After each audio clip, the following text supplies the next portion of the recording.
Célèbre pour son rôle dans la série Maggie diffusée de 1985 à 1993, Rosie Varté a souffert de plusieurs maladies à la fin de sa vie. Très vulnérable, l'actrice, qui est décédée le 13 janvier 2012, avait terriblement maigri au point de ne peser plus qu'une trentaine de kilos. Le 14 janvier 2012, Rosie Varté poussait son dernier soupir à 88 ans. Très affaiblie à la fin de sa vie, elle avait fini par ne peser plus qu'une trentaine de kilos. Interrogé sur Europe 1 après la mort de son épouse, le réalisateur français Pierre Badel avait évoqué les dernières années qu'il avait passées aux côtés de l'actrice. Elle souffrait depuis longtemps d'insuffisance respiratoire. Alors, elle rêvait toujours de pouvoir reprendre. Mais elle n'avait pas les forces nécessaires. En plus, le dynamisme de Rosie se retournait contre elle, parce qu'on lui a proposé jusqu'au dernier moment des pièces, mais c'était des pièces dynamiques. Auprès de l'AFP, il avait également révélé les causes de la mort de sa femme, une bronchite, qui avait dégénéré en infection pulmonaire. En 2007, soit 5 ans avant sa mort, la comédienne avait fait sa dernière apparition à la télévision dans le téléfilm Hubert et le chien, de Laurence Quatrian.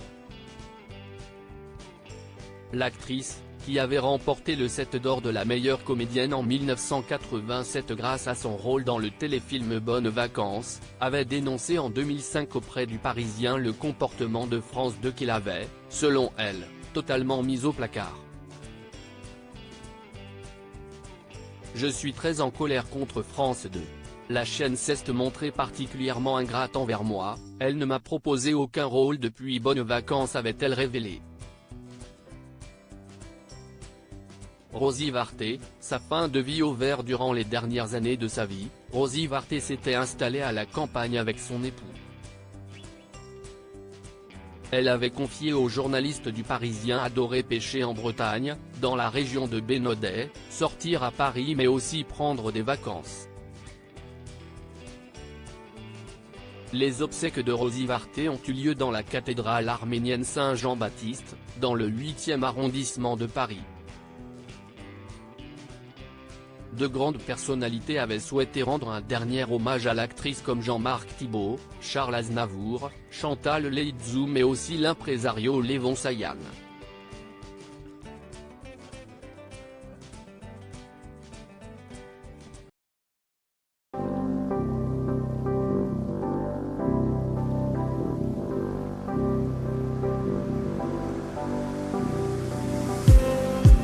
Just need some that will wake me up enough to fight, 'cause you let me down it for me to not let me condemn it, and I just need some